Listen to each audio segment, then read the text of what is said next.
लीजिए सुनिए प्रेमचंद की लिखी कहानी आहुति। वाचन समीर गोस्वामी का है। मित्रों, कहानी का सिलसिला शुरू करने के पहले मैं आपको बता दूं कि आप सभी के निरंतर अनुरोध पर हम अपने चैनल पर शीघ्र लेकर आ रहे हैं प्रेमचंद के अलावा अन्य लेखकों की लिखी कहानियों का वाचन। इस कारण से हम अपने चैनल का नाम शीघ्र बदलकर करने जा रहे हैं कहानीसुनो.com। यह नाम सामान्यतः आपकी डिवाइस पर स्वतः ही बदल जाएगा, लेकिन यदि किसी कारणवश भविष्य में आपको हमारी कहानी मिलना बंद हो जाए तो कहानीसुनो.com को सर्च करके सब्सक्राइब कर लें। याद रखिए, हमारे नए चैनल का नाम कहानीसुनो.com। तो सिलसिला शुरू करते हैं प्रेमचंद की लिखी कहानी आहुति का, मेरी यानी समीर गोस्वामी की आवाज में। आनंद ने गद्देदार कुर्सी पर बैठकर सिगार जलाते हुए कहा, आज विशंभर ने कैसी हिमाकत की। इम्तिहान करीब है और आप आज वॉलंटियर बन बैठे। कहीं पकड़ गए तो इम्तिहान से हाथ धोएंगे। मेरा तो ख्याल है कि वजीफा भी बंद हो जाएगा। सामने दूसरे बेंच पर रूपमणि बैठी एक अखबार पढ़ रही थी। उसकी आंखें अखबार की तरफ थीं, पर कान आनंद की तरफ लगे हुए थे। बोली, ये तो बुरा हुआ, तुमने समझाया नहीं। आनंद ने मुंह बनाकर कहा, जब कोई अपने को दूसरा गांधी समझने लगे तो उसे समझाना मुश्किल हो जाता है। वो उल्टे मुझे समझाने लगता है। रूपमणि ने अखबार को समेटकर बालों को संभालते हुए कहा, तुमने मुझे भी नहीं बताया, शायद मैं उसे रोक लेती। आनंद ने कुछ चिढ़कर कहा, तो अभी क्या हुआ? अभी तो शायद कांग्रेस ऑफिस ही में हो, जाकर रोक लो। आनंद और विशंभर दोनों ही यूनिवर्सिटी के विद्यार्थी थे। आनंद के हिस्से में लक्ष्मी भी पड़ी थी, सरस्वती भी। विशंभर फूटी तकदीर लेकर आया था। प्रोफेसरों ने दया करके एक छोटा सा वजीफा दे दिया था, बस यही उसकी जीविका थी। रूपमणि भी साल भर पहले उन्हीं के समकक्ष थी, पर इस साल उसने कॉलेज छोड़ दिया था। स्वास्थ्य कुछ बिगड़ गया था। दोनों युवक कभी कभी उससे मिलने आते रहते थे। आनंद आता था उसका हृदय लेने के लिए। विशंभर आता था यूं ही। जी पढ़ने में न लगता या घबराता तो उसके पास आ बैठता था। शायद उससे अपनी विपत्ति कथा कहकर उसका चित्त कुछ शांत हो जाता था। आनंद के सामने कुछ बोलने की उसकी हिम्मत न पड़ती थी। आनंद के पास उसके लिए सहानुभूति का एक शब्द भी न था। वो उसे फटकारता था, जलील करता था और बेवकूफ बनाता था। विशंभर में उससे बहस करने की सामर्थ्य न थी। सूर्य के सामने दीपक की हस्ती ही क्या। आनंद का उस पर मानसिक आधिपत्य था। जीवन में पहली बार उसने उस आधिपत्य को अस्वीकार किया था और उसी की शिकायत लेकर आनंद रूपमणि के पास आया था। महीनों विशंभर ने आनंद के तर्क पर अपने भीतर के आग्रह को ढाला, पर तर्क से परास्त होकर भी उसका हृदय विद्रोह करता रहा। बेशक उसका ये साल खराब हो जाएगा। संभव है छात्र जीवन ही का अंत हो जाए। फिर इस 14-15 वर्ष की मेहनत पर पानी फिर जाएगा। न खुदा ही मिलेगा, न सनम का विसाल ही नसीब होगा। आग में कूदने से क्या फायदा। यूनिवर्सिटी में रहकर भी तो बहुत कुछ देश का काम किया जा सकता है। आनंद महीने में कुछ न कुछ चंदा जमा कर देता है। दूसरे छात्रों से स्वदेशी की प्रतिज्ञा करा ही लेता है। विशंभर को भी आनंद ने यही सलाह दी। इस तर्क ने उसकी बुद्धि को तो जीत लिया, पर उसके मन को न जीत सका। आज जब आनंद कॉलेज गया तो विशंभर ने स्वराज्य भवन की राह ली। आनंद कॉलेज से लौटा तो उसे अपनी मेज पर विशंभर का पत्र मिला। लिखा था, प्रिय आनंद, मैं जानता हूं कि मैं जो कुछ करने जा रहा हूं वो मेरे लिए हितकर नहीं है, पर न जाने कौन सी शक्ति मुझे खींचे लिए जा रही है। मैं जाना नहीं चाहता पर जाता हूं, उसी तरह जैसे आदमी मरना नहीं चाहता पर मरता है, रोना नहीं चाहता पर रोता है। जब सभी लोग जिन पर हमारी भक्ति है ओखली में अपना सिर डाल चुके हैं तो मेरे लिए भी अब कोई दूसरा मार्ग नहीं है। मैं अब और अपनी आत्मा को धोखा नहीं दे सकता। ये इज्जत का सवाल है और इज्जत किसी तरह का समझौता नहीं कर सकती। तुम्हारा विशंभर। खत पढ़कर आनंद के जी में आया कि विशंभर को समझा कर लौटा लाए, पर उसकी हिमाकत पर गुस्सा आया और उसी तैश में वो रूपमणि के पास जा पहुंचा। अगर रूपमणि उसकी खुशामद करके कहती जाकर उसे लौटा लाओ तो शायद वो चला जाता, पर उसका ये कहना कि मैं उसे रोक लेती उसके लिए असह्य था। उसके जवाब में रोष था, रुखाई थी और शायद कुछ हसद भी थी। रूपमणि ने गर्व से उसकी ओर देखा और बोली, अच्छी बात है, मैं जाती हूं। एक क्षण के बाद उसने डरते डरते पूछा, तुम क्यों नहीं चलते? फिर वही गलती।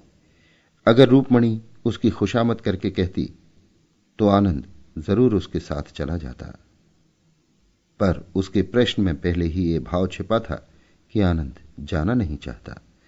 अभिमानी आनंद इस तरह नहीं जा सकता।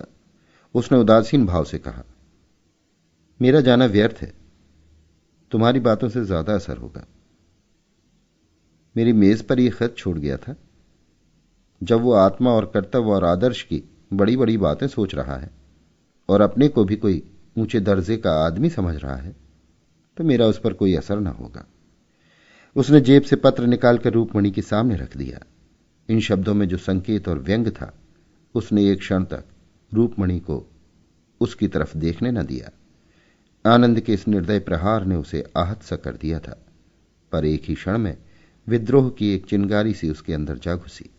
उसने स्वच्छंद भाव से पत्र लेकर पढ़ा सिर्फ आनंद के प्रहार का जवाब देने के लिए, पर पढ़ते पढ़ते उसका चेहरा तेज से कठोर हो गया, गर्दन तन गई, आंखों में उत्सर्ग की लाली आ गई। उसने मेज पर पत्र रखकर कहा, नहीं, अब मेरा जाना भी व्यर्थ है। आनंद ने अपनी विजय पर फूल कर कहा, मैंने तो तुमसे पहले ही कह दिया, इस वक्त उसके सिर पर भूत सवार है, उस पर किसी के समझाने का असर ना होगा। जब साल भर जेल की चक्की पीस लेंगे और वहां तपेदिक लेकर निकलेंगे या पुलिस के डंडों से सिर और हाथ पैर तोड़वा लेंगे तो बुद्धि ठिकाने आवेगी। अभी तो जय जयकार और तालियों के स्वप्न देख रहे होंगे। रूपमणि सामने आकाश की ओर देख रही थी। नीले आकाश में एक छाया चित्र सा नजर आ रहा था। दुर्बल सूखा हुआ नग्न शरीर, घुटनों तक धोती, चिकना सिर, पोपला मुंह, तप त्याग और सत्य की सजीव मूर्ति। आनंद ने फिर कहा, अगर मुझे मालूम हो कि मेरे रक्त से देश का उद्धार हो जाएगा तो मैं आज उसे देने को तैयार हूं, लेकिन मेरे जैसे 150 आदमी निकल ही आए तो क्या होगा? प्राण देने के सिवा और तो कोई प्रत्यक्ष फल नहीं दिखता। रूपमणि अब भी वही छाया चित्र देख रही थी। वही छाया मुस्कुरा रही थी, सरल मनोहर मुस्कान जिसने विश्व को जीत लिया है। आनंद फिर बोला, जिन महाशयों को परीक्षा का भूत सताया करता है उन्हें देश का उद्धार करने की सोचती है। पूछिए, आप अपना उद्धार तो कर ही नहीं सकते, देश का क्या उद्धार कीजिएगा? इधर फेल होने से उधर के डंडे फिर भी हल्के हैं। रूपमणि की आंखें आकाश की ओर थीं। छाया चित्र कठोर हो गया था। आनंद ने जैसे चौंक कर कहा, हां, आज बड़ी मजेदार फिल्म है, चलती हो? पहले शो में लौट आए। रूपमणि ने जैसे आकाश से नीचे उतरकर कहा, नहीं, मेरा जी नहीं चाहता। आनंद ने धीरे से उसका हाथ पकड़कर कहा, तबीयत तो अच्छी है। रूपमणि ने हाथ छुड़ाने की चेष्टा न की, बोली, हां, तबीयत में हुआ क्या है? तो चलती क्यों नहीं? आज जी नहीं चाहता। तो फिर मैं अभी न जाऊंगा। बहुत ही उत्तम, टिकट के रुपए कांग्रेस को दे दो। यह तो टेढ़ी शर्त है, लेकिन मंजूर। कल रसीद मुझे दिखा देना। तुम्हें मुझ पर इतना विश्वास नहीं? आनंद हॉस्टल चला। जरा देर बाद रूपमणि स्वराज्य भवन की ओर चली। रूपमणि स्वराज्य भवन पहुंची तो स्वयं सेवकों का एक दल विलायती कपड़े के गोदामों को पिकेट करने जा रहा था। विशंभर दल में न था। दूसरा दल शराब की दुकानों पर जाने को तैयार खड़ा था। विशंभर इसमें भी न था। रूपमणि ने मंत्री के पास आकर कहा, आप बता सकते हैं विशंभर नाथ कहां है? मंत्री ने पूछा, वही जो आज भर्ती हुए हैं? जी हां, वही। बड़ा दिलेर आदमी है, देहातों को तैयार करने का काम लिया है। स्टेशन पहुंच गया होगा, 7 बजे की गाड़ी से जा रहा है। तो अभी स्टेशन पर होंगे? मंत्री ने घड़ी पर नजर डालकर जवाब दिया, हां, अभी तो शायद स्टेशन पर मिल जाए। रूपमणि ने बाहर निकलकर साइकिल तेज की।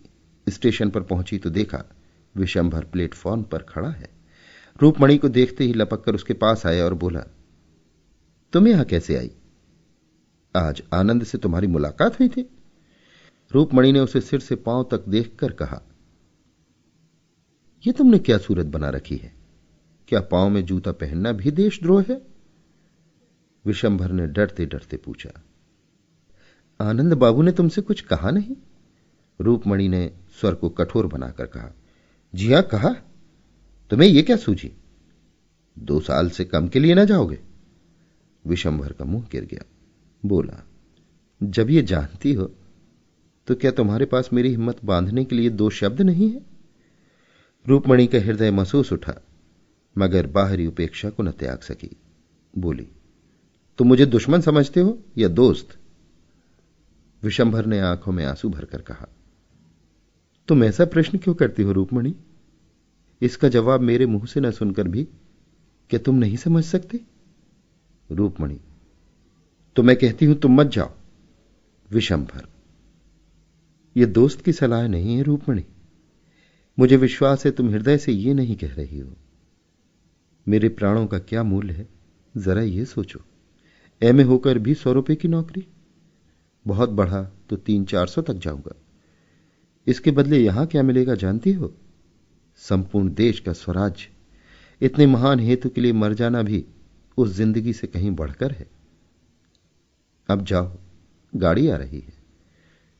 आनंद बाबू से कहना मुझसे नाराज ना हो। रूपमणि ने आज तक इस मंद बुद्धि युवक पर दया की थी, इस समय उसकी श्रद्धा का पात्र बन गया। त्याग में हृदय को खींचने की जो शक्ति है, उसने रूपमणि को इतने वेग से खींचा कि परिस्थितियों का अंतर मिट सा गया। विशंभर में जितने दोष थे वे सभी अलंकार बन बनकर चमक उठे। उसके हृदय की विशालता में वो किसी पक्षी की भांति उड़ उड़कर आश्रय खोजने लगी।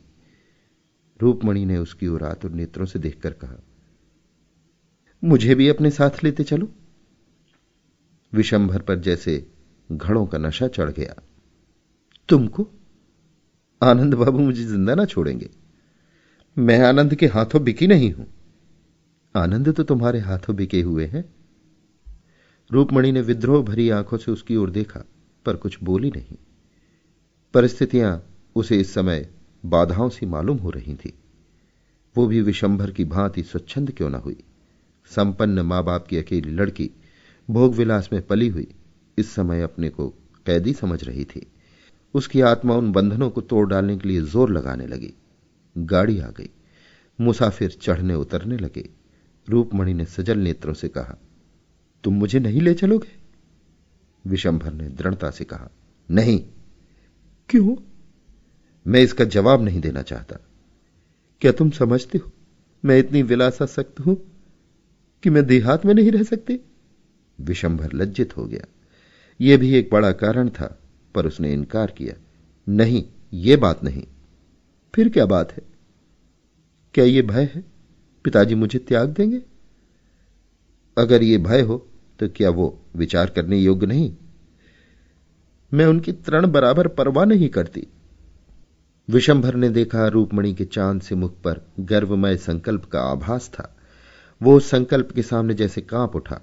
बोला, मेरी ये याचना स्वीकार करो रूपमणि, मैं तुमसे विनती करता हूं। रूपमणि सोचती रही। विशंभर ने फिर कहा, मेरी खातिर तुम्हें यह विचार छोड़ना पड़ेगा। रूपमणि ने सिर झुकाकर कहा, अगर तुम्हारा यह आदेश है तो मैं मानूंगी विशंभर। तुम दिल से समझते हो मैं क्षणिक आवेश में आकर इस समय अपने भविष्य को गारत करने जा रही हूं। मैं तुम्हें दिखा दूंगी, यह मेरा क्षणिक आवेश नहीं है, दृढ़ संकल्प है। जाओ, मगर मेरी इतनी बात मानना कि कानून के पंजे में उसी वक्त आना जब आत्माभिमान या सिद्धांत पर चोट लगती हो। मैं ईश्वर से तुम्हारे लिए प्रार्थना करती रहूंगी। गाड़ी ने सीटी दी। विशंभर अंदर जा बैठा। गाड़ी चली। रूपमणि मानो विश्व की संपत्ति अंचल में लिए खड़ी रही। रूपमणि के पास विशंभर का एक पुराना रद्दी सा फोटो अलमारी के कोने में पड़ा हुआ था। आज स्टेशन से आकर उसने उसे निकाला और उसे एक मखमली फ्रेम में लगाकर मेज पर रख दिया। आनंद का फोटो वहां से हटा दिया गया। विशंभर ने छुट्टियों में उसे 2-4 पत्र लिखे थे। रुक्मणी ने उन्हें पढ़कर एक किनारे डाल दिए थे। आज उसने उन पत्रों को निकाला और उन्हें दोबारा पढ़ा। उन पत्रों में आज कितना रस था। वो बड़ी हिफाजत से राइटिंग बॉक्स में बंद कर दिए गए। दूसरे दिन समाचार पत्र आया तो रूपमणी उस पर टूट पड़ी। विशंभर का नाम देखकर वो गर्व से फूल उठी। दिन में एक बार स्वराज्य भवन जाना उसका नियम हो गया। जलसों में भी बराबर शरीक होती। फिलास की चीजें एक एक करके सब फेंक दी गई। रेशमी साड़ियों की जगह गाढ़े की साड़ियां आईं। चरखा भी आया। वो घंटों बैठी सूत काता करती। उसका सूत दिन दिन बारीक होता जाता था। इसी सूत से वो विशंभर के कुर्ते बनवाएगी। इन दिनों परीक्षा की तैयारियां थी। आनंद को सिर उठाने की फुर्सत न मिलती। 2-1 बार वो रूपमणी के पास आया, पर ज्यादा देर बैठा नहीं। शायद रूपमणी की शिथिलता ने उसे ज्यादा बैठने ही न दिया। 1 महीना बीत गया। एक दिन शाम आनंद आया। रूपमणी स्वराज भवन जाने को तैयार थी। आनंद ने भवें से कोड़कर कहा, तुमसे तो अब बातें भी मुश्किल है। रूपमणी ने कुर्सी पर बैठकर कहा, तुम्हें भी तो किताबों से छुट्टी नहीं मिलती। आज कुछ ताजी खबर नहीं मिली। स्वराज भवन में रोज रोज का हाल मालूम हो जाता है। आनंद ने दार्शनिक उदासीनता से कहा, विशंभर ने तो सुना देहातों में खूब शोरगुल मचा रखा है। जो काम उसके लायक था वो मिल गया। यहां उसकी जबान बंद रहती थी। वहां देहातियों में खूब गरजता होगा, मगर आदमी दिलेर है। रूपमणी ने उसकी ओर ऐसी आंखों से देखा जो कह रही थी, तुम्हारे लिए चर्चा अनादिकर चेष्टा है, और बोली, आदमी में अगर ये गुण है तो फिर उसके सारे अवगुण मिट जाते हैं। तुम्हें कांग्रेस बुलेटिन पढ़ने की क्यों फुर्सत मिलती होगी। विशंभर ने देहातों में ऐसी जागृति फैला दी है कि विलायती का एक सूत भी नहीं बिकने पाता और न नशे की दुकानों पर कोई जाता है। और मजा यह है कि पिकेटिंग करने की जरूरत नहीं पड़ती। अब तो पंचायतें खोल रहे हैं। आनंद ने उपेक्षा भाव से कहा, तो समझ लो अब उनके चलने के दिन भी आ गए हैं। रूपमणी ने जोश से कहा, इतना करके जाना बहुत सस्ता नहीं है। कल तो किसानों का एक बहुत बड़ा जलसा होने वाला था। पूरे परगने के लोग जमा हुए होंगे। सुना है आजकल देहातों से कोई मुकदमा ही नहीं आता। वकीलों की नानी मरी जा रही है। आनंद ने कड़वेपन से कहा, यही तो स्वराज्य का मजा है कि जमींदार, वकील और व्यापारी सब मरें, बस केवल मजदूर और किसान रह जाएं। रूपमणी ने समझ लिया आज आनंद तुलकर आया है। उसने भी जैसे आस्तीन चढ़ाते हुए कहा, तो तुम क्या समझते हो कि जमींदार और वकील और व्यापारी गरीबों को चूस चूस कर मोटे होते जाएं, और जिन सामाजिक व्यवस्थाओं में ऐसा महान अन्याय हो रहा है उनके खिलाफ जबान तक न खोली जाए। तुम तो समाज शास्त्र के पंडित हो। क्या किसी अर्थ में यह व्यवस्था आदर्श कही जा सकती है? सभ्यता के 3 मुख्य सिद्धांतों में ऐसी दशा में किसी न्यूनतम मात्रा में भी व्यवहार हो सकता है? आनंद ने गर्म होकर कहा, शिक्षा और संपत्ति का प्रभुत्व हमेशा रहा है और हमेशा रहेगा। हां, उसका रूप भले ही बदल जाए। रूपमणी ने आवेश से कहा, अगर स्वराज जाने पर भी संपत्ति का यही प्रभुत्व रहे और पढ़ा लिखा समाज यूं ही स्वार्थांत बना रहे तो मैं कहूंगी ऐसे स्वराज्य का ना आना ही अच्छा। अंग्रेजी महाजनों की धन लोलुपता और शिक्षितों का स्वहित ही आज हमें पीछे डाल रहा है। जिन बुराइयों को दूर करने के लिए आज हम प्राणों को हथेली पर लिए हुए हैं, उन्हीं बुराइयों को क्या प्रजा इसलिए सिर चढ़ाएगी कि वे विदेशी नहीं स्वदेशी है? कम से कम मेरे लिए तो स्वराज्य का यह अर्थ नहीं है कि जॉन की जगह गोविंद बैठ जाए। मैं समाज में ऐसी व्यवस्था देखना चाहती हूं जहां कम से कम विषमता को आश्रय न मिल सके। आनंद, ये तुम्हारी निज की कल्पना होगी। रूपमणि, तुमने अभी इस आंदोलन का साहित्य पढ़ा ही नहीं। आनंद, न पढ़ा है न पढ़ना चाहता हूं। रूपमणि, इससे राष्ट्र की कोई बड़ी हानि न होगी। आनंद, तुम तो जैसे वो रही ही नहीं, बिल्कुल काया पलट हो गई। सहसा डाकिये ने कांग्रेस बुलेटिन लाकर मेज पर रख दिया। रुक्मणी ने अधीर होकर उसे खोला। पहले शीर्षक पर नजर पड़ते ही उसकी आंखों में जैसे नशा छा गया। अज्ञात रूप से गर्दन तन गई और चेहरा एक अलौकिक तेज से दमक उठा। उसने आवेश में खड़ी होकर कहा, विशंबर पकड़ लिए गए और 2 साल की सजा हो गई। आनंद ने विरक्त मन से पूछा, किस मामले में सजा हुई? रूपमणि ने विशंभर के फोटो को अभिमान की आंखों से देखकर कहा, रानीगंज में किसानों की विराट सभा थी, वहीं पकड़ा है। आनंद, मैंने तो पहले ही कहा था 2 साल के लिए जाएंगे, जिंदगी खराब कर डाली। रूपमणि ने फटकार बताई, क्या डिग्री ले लेने से ही आदमी का जीवन सफल हो जाता है? सारा ज्ञान, सारा अनुभव पुस्तकों ही में भरा हुआ है। मैं समझती हूं संसार और मानवीय चरित्र का जितना अनुभव विशंभर को 2 सालों में हो जाएगा, उतना दर्शन और कानून की पोथियों से तुम्हें 200 वर्षों में भी ना होगा। अगर शिक्षा का उद्देश्य चरित्र बल मानो तो राष्ट्र संग्राम में मनोबल के जितने साधन हैं, पेट के संग्राम में कभी हो ही नहीं सकते। तुम ये कह सकते हो कि हमारे लिए पेट की चिंता ही बहुत है, हमसे और कुछ हो ही नहीं सकता। हम में न इतना उत्साह है, न बल है, न धैर्य है, न संगठन, तो मैं मान जाऊंगी, लेकिन जनहित के लिए प्राण देने वालों को बेवकूफ बनाना मुझसे नहीं सहा जा सकता। विशंभर के इशारे पर आज लाखों आदमी सीना खोलकर खड़े हो जाएंगे। तुम में है जनता के सामने खड़े होने का हौसला? जिन लोगों ने तुम्हें पैरों के नीचे कुचल रखा है, जो तुम्हें कुत्तों से भी नीचे समझते हैं, उन्हीं की गुलामी करने के लिए तुम डिग्रियों पर जान दे रहे हो? तुम इसे अपने लिए गौरव की बात समझो, मैं नहीं समझती। आनंद तिलमिला उठा, बोला, तुम तो पक्की क्रांतिकारिणी हो गई इस वक्त। रूपमणि ने उसी आवेश में कहा, अगर सच्ची खरी बातों में तुम्हें क्रांति की गंध मिले तो मेरा दोष नहीं। आज विशंभर को बधाई देने के लिए जलसा जरूर होगा, क्या तुम उसमें जाओगी? रूपमणि ने उग्र भाव से कहा, जरूर जाऊंगी, बोलूंगी भी, और कल रानीगंज भी जाऊंगी। विशंभर ने जो दीपक जलाया है वो मेरे जीते जी बुझने ना पाएगा। आनंद ने डूबते हुए आदमी की तरह तिनके का सहारा लिया। अपनी अम्मा और दादा से पूछ लिया है? पूछ लूंगी, और वो तुम्हें अनुमति भी दे देंगे। सिद्धांत के विषय में अपनी आत्मा का आदेश सर्वोपरि होता है। अच्छा, ये नई बात मालूम हुई। ये कहता हुआ आनंद उठ खड़ा हुआ और बिना हाथ मिलाए कमरे के बाहर निकल गया। उसके पैर इस तरह लड़खड़ा रहे थे कि अब गिरा, अब गिरा। अभी आप सुन रहे थे प्रेमचंद की लिखी कहानी आहुति। वाचन समीर गोस्वामी का था।